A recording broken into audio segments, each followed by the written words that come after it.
bienvenidos, me da mucho gusto tenerlos por aquí. Si has tenido una relación con una persona narcisista que ha dañado tu vida o que te ha descartado, por la que has sufrido, si has tenido una relación familiar con alguien que lejos de haberte cuidado y visto por ti, de haberte protegido, fue principalmente la persona que más te agredió, que más te hizo sentir vergüenza de ser quien eras, puede ser que te estés preguntando a cada rato por qué estas personas son así. Al principio, cuando no te das cuenta de por qué tienes problemas con tanta facilidad con una persona que es muy narcisista, es muy probable que te hayas culpado a ti.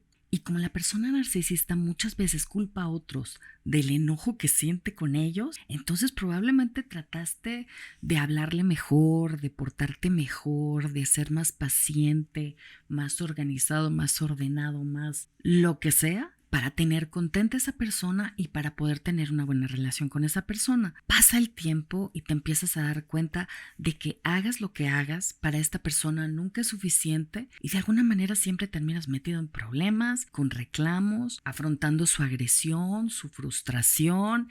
Y por más que has querido darle el ancho a esta persona, no lo has logrado. Después te das cuenta buscando información en internet o por otros medios que esta persona posiblemente sea narcisista. Empiezas a leer de estos temas, a documentarte, a buscar, y es normal. Esta búsqueda es para entender desde otra perspectiva qué fue lo que pasó en esta relación, porque es muy probable que tú no quieras volver a sufrir algo así, volver a pasar por esta situación o con esta misma persona o con alguna otra persona en un futuro. Es normal, todos queremos aprovechar al máximo cualquier experiencia para aprender, pero sobre todo aquellas experiencias que por lo dolorosas que han sido o porque nos han dejado alguna huella traumática, no queremos volver a repetir. Entonces, entender el por qué estas personas son así, para poder entender qué es lo que pasa con ellos, nos sirve mucho. Esto no necesariamente justifica lo que te pasó, esto no minimiza el daño que hayas recibido.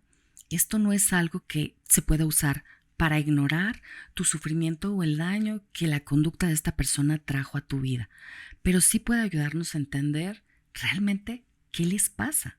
Porque si tienes que volver a tener una relación con esta persona porque es tu exmarido, porque es tu exmujer y tienen hijos en común, porque hay acuerdos que tomar, porque es parte de tu familia y no quieres romper esa relación del todo, puede ser que sea tu padre, tu madre, tu hermano, lo que sea, y tú no quieres romper esa relación del todo, es mucho más fácil poderte relacionar hasta donde de verdad es posible sin sufrir daños si tú puedes entender qué les pasa. Y es importante aclarar una diferencia. Las personas narcisistas y los psicópatas no son la misma cosa. Entonces, las personas narcisistas hacen mucho daño a otras personas porque son muy egoístas y porque van tras lo que van, porque van tras aquel suplemento que tú les das, o van en búsqueda de nuevas personas y te botan y te descartan, o porque están encantando a todo el mundo y para eso no importa si te sobajan, porque compiten mucho contigo y esa es la razón por la que no te dejan crecer.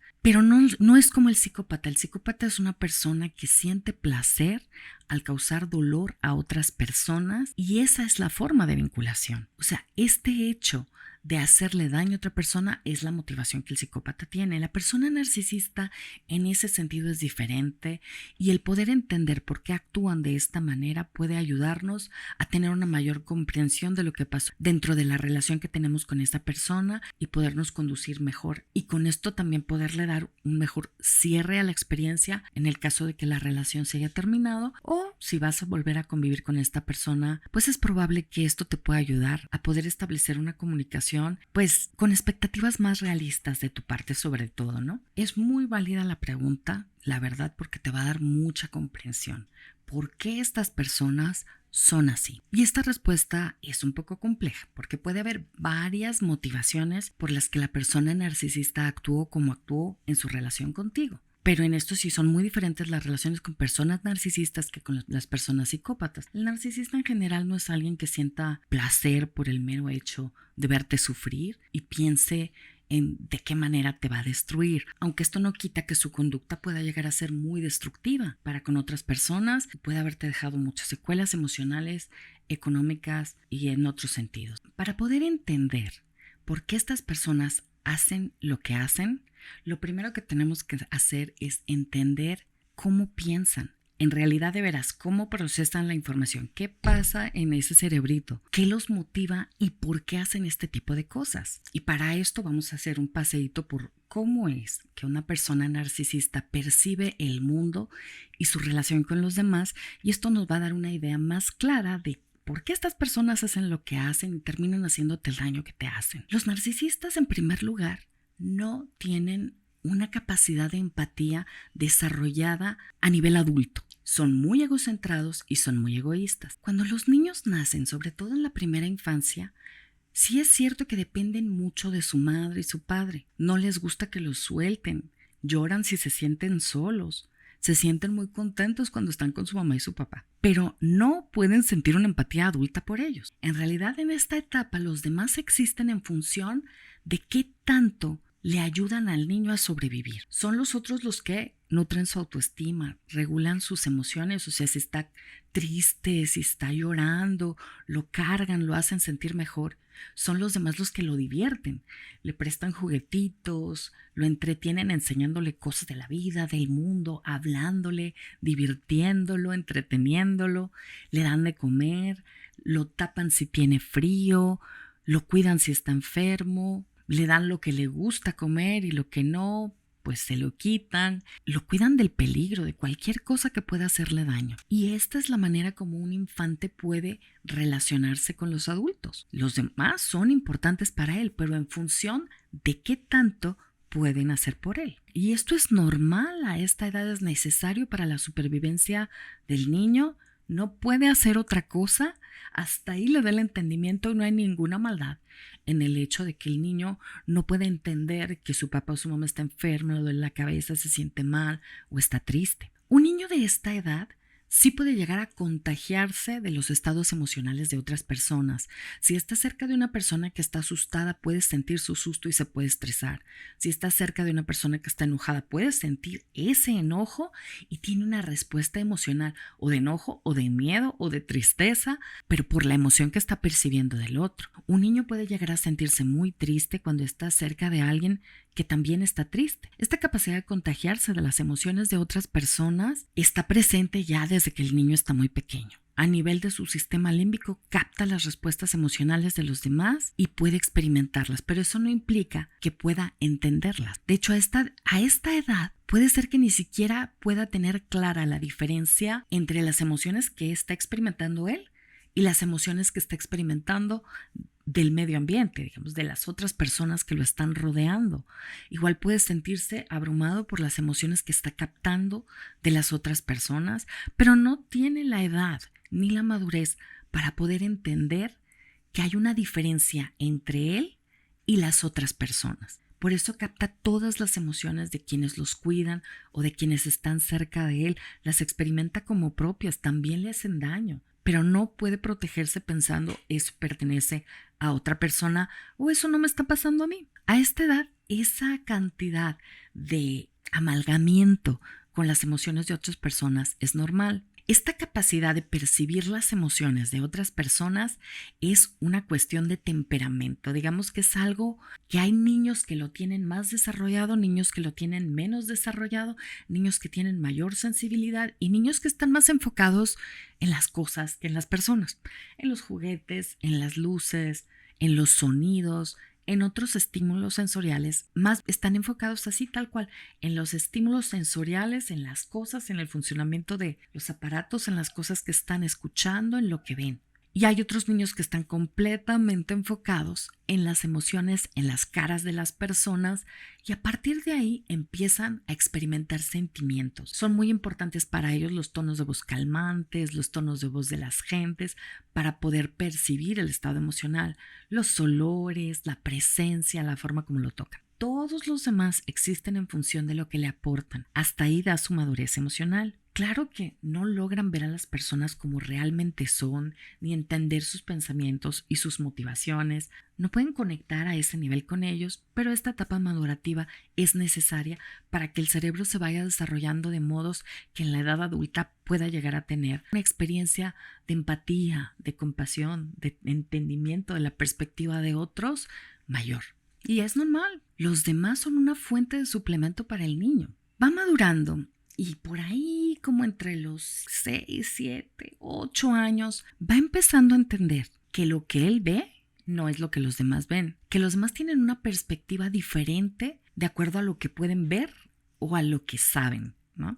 Y él puede saber que él a lo mejor tiene información que el otro no sabe, o puede dar la impresión a otras personas de que él no se comió esa galleta, por ejemplo, y le echas la culpa al perro, porque como tú no viste, sabe que tú no viste y te puede mentir. Antes de esto difícilmente te van a poder mentir. Y durante la etapa de la primera infancia también, la autoestima del niño no está formada, ni siquiera tiene muy claro el concepto del yo. Así que lo que siente acerca de él y la forma como se ve tiene todo que ver con lo que le dicen de él mismo, con la manera como lo tratan, con lo que se interesan por él. Aquí aprende lo que puede esperar del mundo, si puede esperar o no que los demás respondan a sus necesidades afectivas o las bloquea, si puede pedir lo que necesita. Y esto le va ayudando a desarrollar su capacidad de vincularse con otras personas a futuro.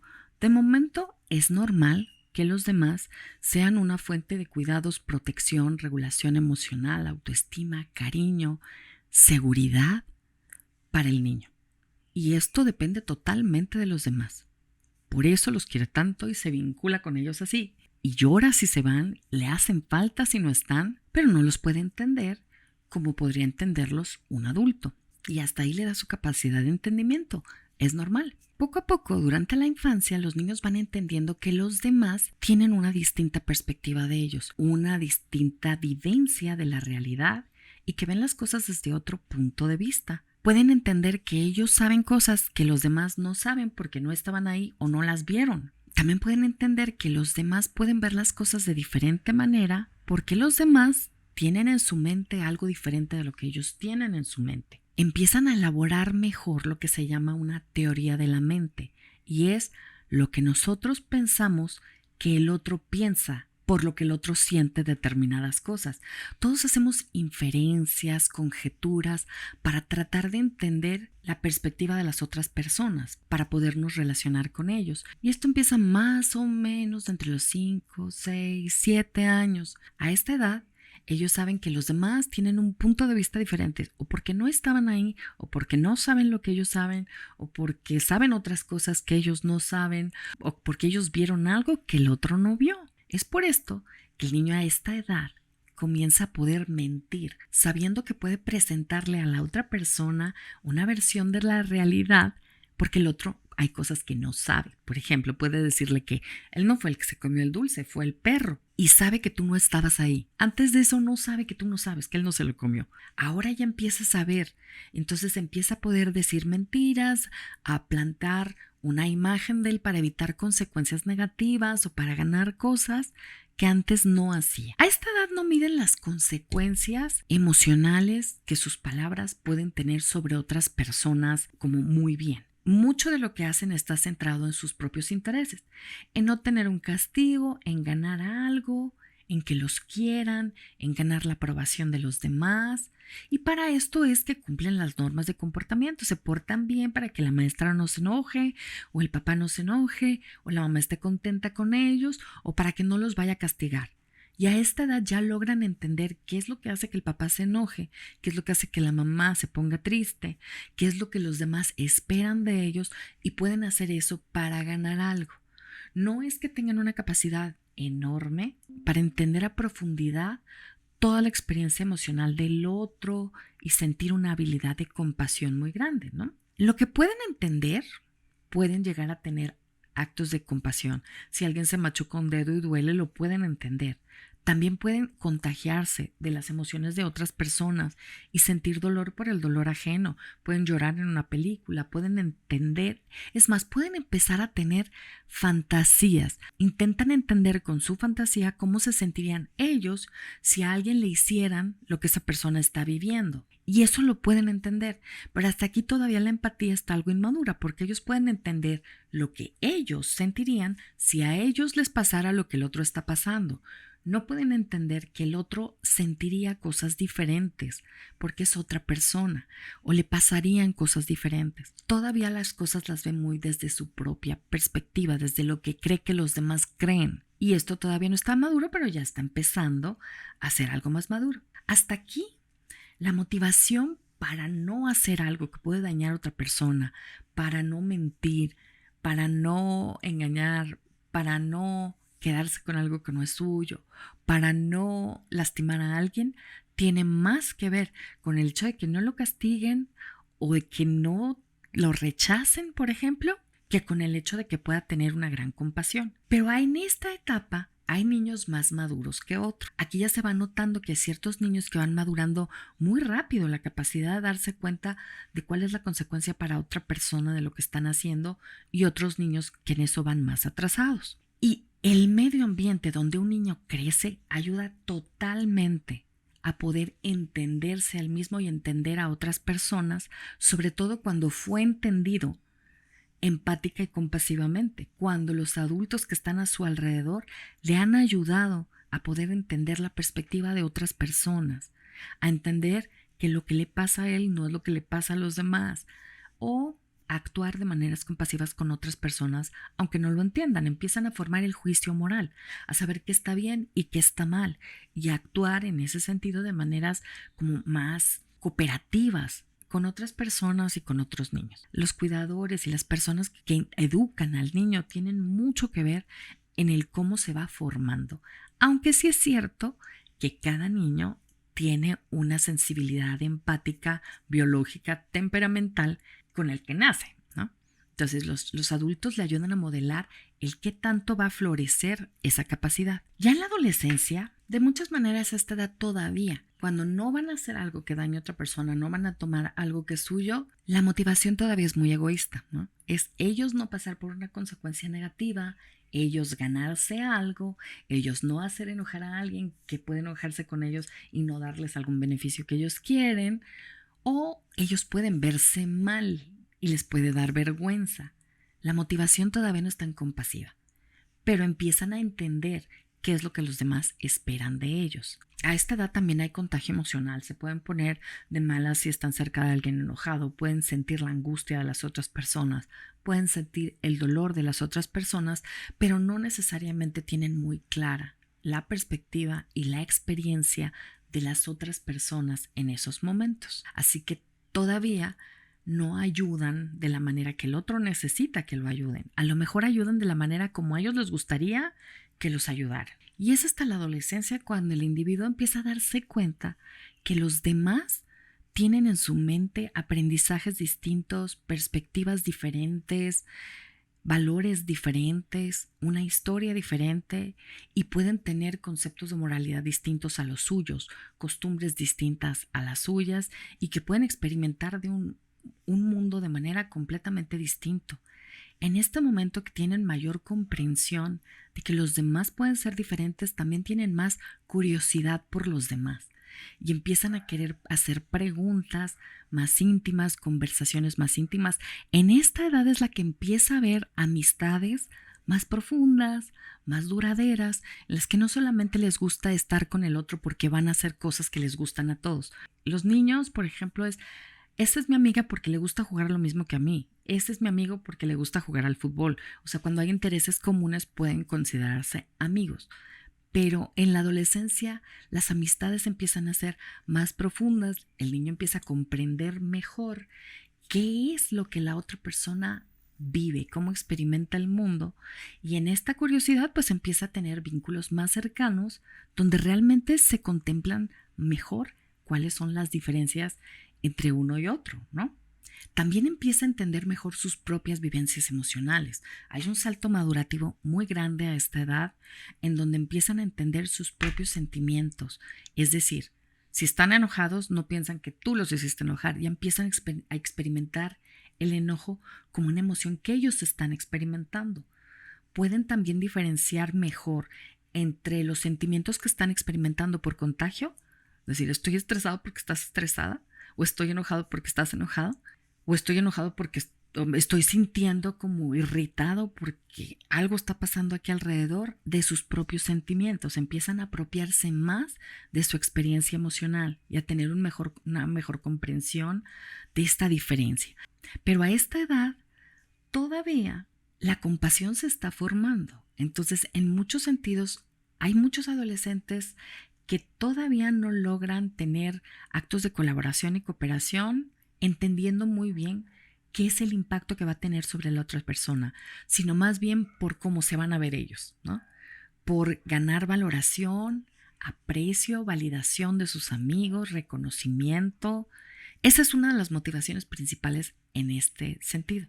Los adolescentes no le ponen mucha atención a aquellos de los cuales no van a sacar nada, que normalmente en esta edad son los adultos, ¿no?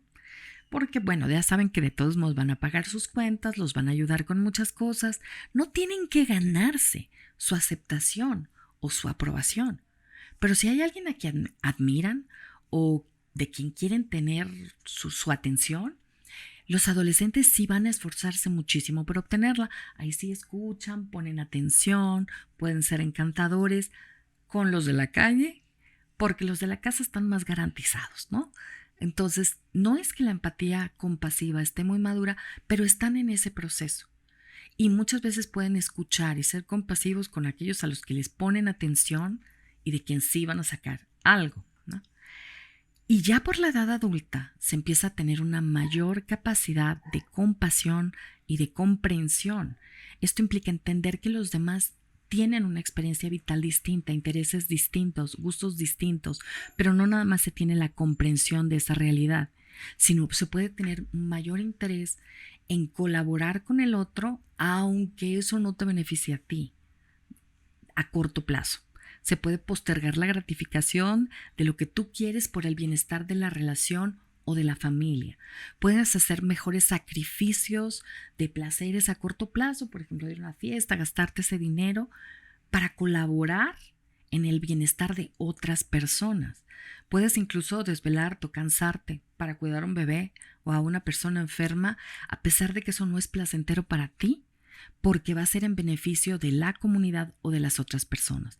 O sea, la empatía madura, que necesita capacidad de sentir los sentimientos de otras personas, el poder entender bastante acertadamente la perspectiva de las otras personas, lo que hay en su mente, esta teoría de la mente, y la capacidad de compasión, es decir, de implicarse activamente en mejorar la condición de otras personas, aunque es a corto plazo, no te beneficie a ti, y de poder pensar cómo se sentirían en determinadas situaciones. Todo eso que comporta una empatía madura es algo que necesita que toda la empatía se vaya desarrollando muy bien, o sea, que tanto el hardware, los circuitos neurales que procesan la empatía, como la educación ayuden a madurar al individuo hasta tener una capacidad plena para la empatía adulta. Y que puedan reconocer empáticamente al otro es muy importante para poderlo amar realmente. Para poder amar a otro realmente tenemos que darnos cuenta de quién es, cómo es. Y eso no se puede hacer sin empatía, sin tomar su perspectiva en cuenta, sin entender las diferencias entre la forma como piensa él y pensamos nosotros, entre su forma de sentir y la nuestra, pero también implica darle un aprecio y una valoración a esa experiencia del otro distinto a nosotros. Y eso no siempre se logra. Nadie lo logra el 100% de las veces, todas las veces, con todas las personas. A lo largo de toda la vida vamos entendiendo mejor, sobre todo a personas de culturas diferentes, de estilos cognitivos diferentes a los de nosotros, de experiencias distintas a las nuestras, y para eso tenemos que poner un esfuerzo en entender que lo que nosotros tenemos como realidad es nuestra perspectiva, que el otro puede ser que esté viendo las cosas desde otra perspectiva. Es normal que esto se desarrolle tarde y lo tenemos que ir desarrollando durante toda la vida. Las personas narcisistas no logran dar este paso nunca y se quedan atascados por ahí en la última etapa de la infancia o en la adolescencia, en donde lo que importa es cómo ellos se van a ver, evitar consecuencias negativas para ellos, o de rechazo, o de retirada de privilegio, o de castigo, o de consecuencias para ellos negativas, o tener consecuencias positivas para ellos, y entender de qué manera pueden llegar a sacar lo que ellos quieren de las otras personas.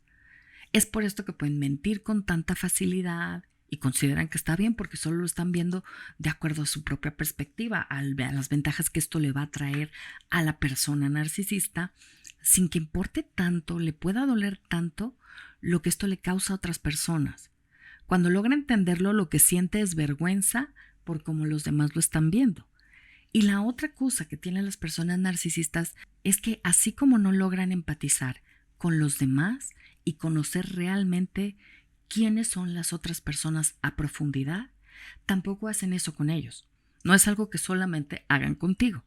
Se relacionan idealizando a la gente o devaluando a la gente, pero lo mismo hacen con ellos. Se idealizan a ellos o sienten una herida narcisista tremenda por la cual cualquier retroalimentación negativa les afecta tanto.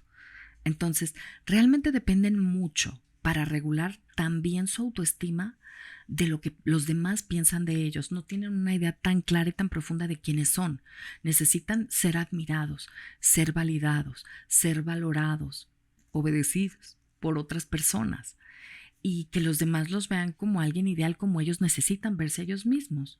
Y cuando esto no sucede, la herida narcisista es tremenda, se les va la autoestima hasta el piso, sienten mucha vergüenza, pero no se quedan ahí. Ellos, para no sentirse tan mal con ellos mismos, entonces proyectan todo lo malo que ellos pueden verse ellos mismos en los demás y culpan a otros. Les falta muchísima autocrítica, no pueden tolerar el reconocer errores, el reevaluar su conducta, porque tampoco quieren entender la perspectiva de otros si esto daña su autoestima o los hace a ellos sentir mal con ellos mismos.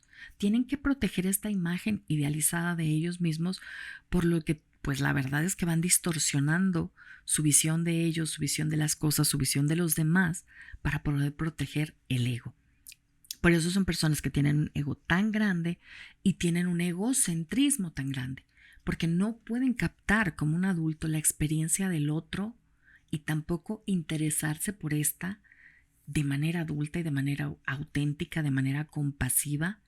Y también necesitan proteger su ego a como dé lugar de cualquier rasgadura, de cualquier error, de cualquier reconocimiento de algún defecto de carácter o de una conducta inadecuada o inapropiada o que haya lastimado a otras personas.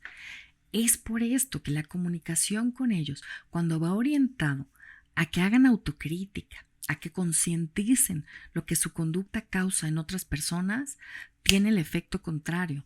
Se cierran más, se protegen más, te critican más, culpan más a los demás, encuentran un culpable para todo lo que pudiera parecer que ellos hicieron mal y de verdad no hacen esta profundización en la autocrítica.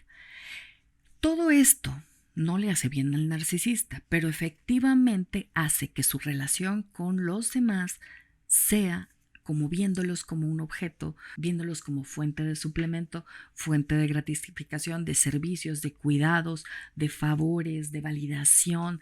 Y es por esto también que cuando apelas a su conciencia o a su autocrítica, te vas a topar con mucha agresión.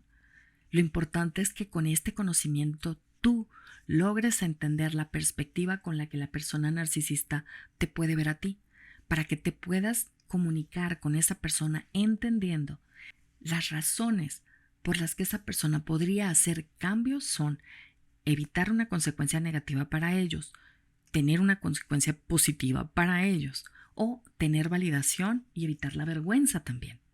Esas son las únicas motivaciones que hacen cambios. Es por esto, por ejemplo, que cuando te cansas de la manera como te han tratado y te vas o retiras lo que le dabas a esa persona, puedes empezar a notar cambios. No hay un cambio de entendimiento ni una maduración mejor de la empatía, pero entiende que estás muy enojada o muy enojado y que te estás retirando y que eso puede llegar a tener consecuencias negativas para él o para ella y que eso no le conviene. Entonces puede hacer cambios de conducta de corto plazo, sin necesidad de concientizar tanto, para poder conservar los beneficios que obtiene de la relación contigo.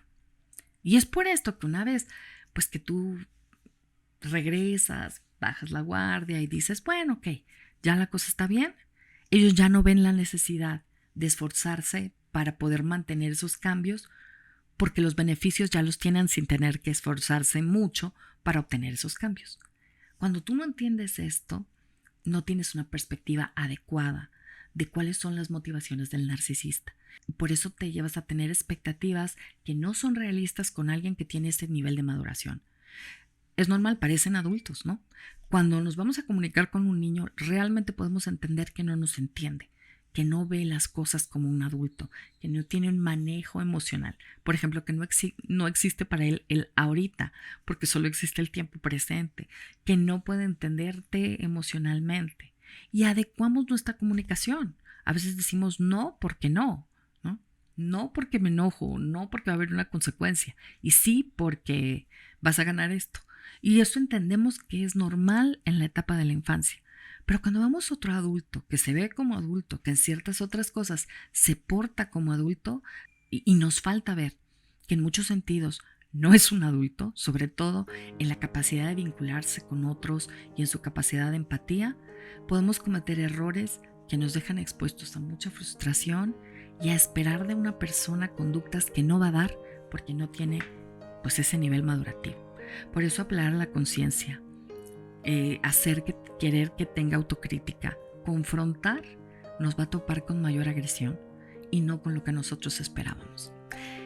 Bueno, me despido con esto esperando que puedas entender por qué son así, porque sí hay una diferencia, ¿no? Y es este estado madurativo.